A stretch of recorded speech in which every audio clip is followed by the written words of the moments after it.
कक्षा 10 की जो आपकी प्रश्नावली 6.3 है। अब उसका हम 9वां क्वेश्चन समझते हैं। इसमें लिखा है कि आकृति 6.39 यानी जो आपका फिगर है 6.39, इसमें आपकी जो ABC, आपका ABC और AMP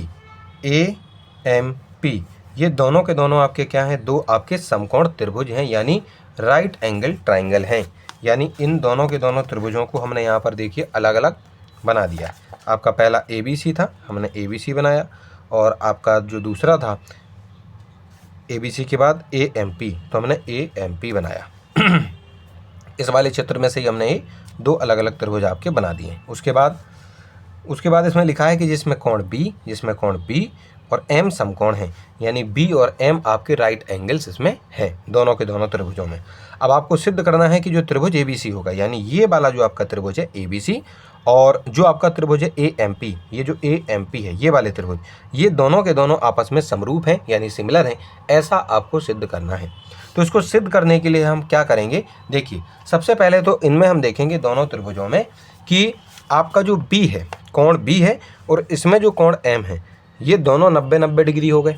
ठीक है कि नहीं। तो देखो हमने इसमें क्या लिखा है कि जो आपका एंगल ABC है इस वाले त्रिभुज में, वो बराबर है इस वाले त्रिभुज के AMP, यानी AMP इस वाले जो है कोण के। तो ये वाले दोनों कोण इन दोनों त्रिभुजों में आपके बराबर हैं, जो कि कितने हैं, ईच 90 डिग्री के हैं, यानी हर एक कितने का, प्रत्येक कितना है, 90 डिग्री का है।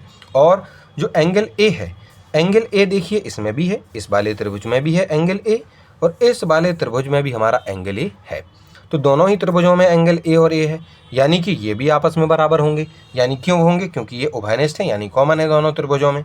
तो जिस वजह से अगर हमारे कोई भी दो त्रिभुज होते हैं और उन दो त्रिभुजों के बीच में अगर दो कोण हम किसी प्रकार से बराबर सिद्ध कर देते हैं, तो वो दोनों के दोनों जो आपके त्रिभुज हैं आपस में समरूप यानी सिमिलर सिद्ध हो जाते हैं। ठीक है कि नहीं, सिमिलर प्रूफ हो जाते हैं। तो इस प्रकार से हमने यहाँ लिख भी दिया है कि इस वजह से जो हमारे त्रिभुज ABC है ये वाला त्रिभुज, और जो हमारा त्रिभुज AMP है ये वाला त्रिभुज आपस में समरूप हो गए। और बगल में हमने लिख दिया एंगल सिमिलरिटी, यानी कि कोण समरूपता वाली जो हमारी कसौटी के नियम से आपके ये दोनों के दोनों जो त्रिभुज हैं, ये दोनों त्रिभुज आपस में समरूप यानी सिमिलर प्रूफ हो गए। ठीक है।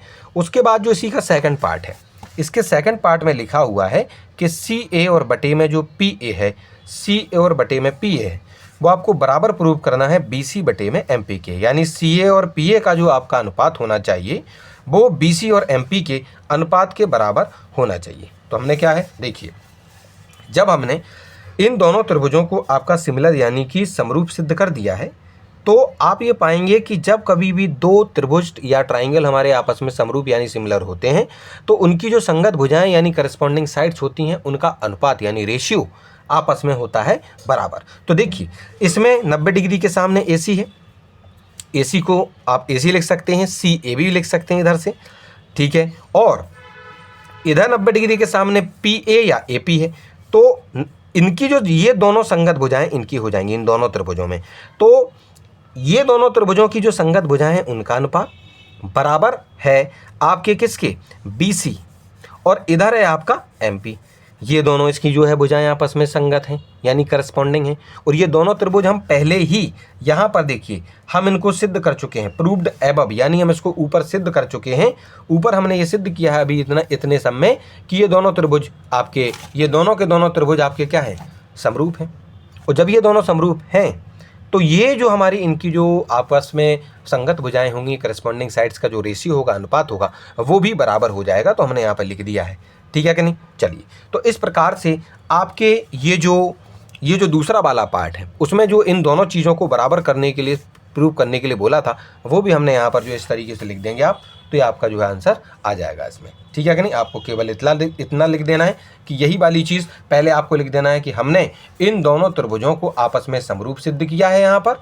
और उसके बाद क्योंकि जब ये सिद्ध हो चुका था तो ये जो आपस में क्या हो जाएंगी, ये जो चीज़ें थी ये आपस में क्या हो जाएंगे, बराबर हो जाएंगे। कारण है corresponding part of similar triangle, यानी कि आपके समरूप त्रिभुजों की संगत भुजाएं का ये अनुपात है और वो अनुपात हमेशा बराबर होता है अगर दोनों त्रिभुज हमारे समरूप होते हैं तो उनकी जो करस्पॉन्डिंग साइड्स हैं उनका रेशियो यानी अनुपात आपका बराबर होता है। और यही हमें इसमें प्रूव करने के लिए बोला था। तो केवल 1-2 लाइनें आपको इसमें और जोड़ देनी है, ठीक है कि नहीं। चलिए, और अगर आपको क्वेश्चन इस तरीके से दे दिया जाए, डायरेक्ट इतना ही पूछा जाए, तो पहले आपको क्या करना है, इस तरीके से पूरा सॉल्यूशन करते हुए पहले इन दोनों त्रिभुजों को समरूप सिद्ध करना है, यानी कि सिमिलर प्रूव करना है, और फिर उसके बाद अपने इस वाली बात को भी आपको लिख देना है वहाँ पर कि ये जो है आपके समरूप त्रिभुजों की संगत भुजाओं का अनुपात है और वो बराबर होता है, ठीक है कि नहीं। चलिए, तो इस प्रकार से ये वाला जो आपका 9th क्वेश्चन है वो भी सॉल्व हो चुका है।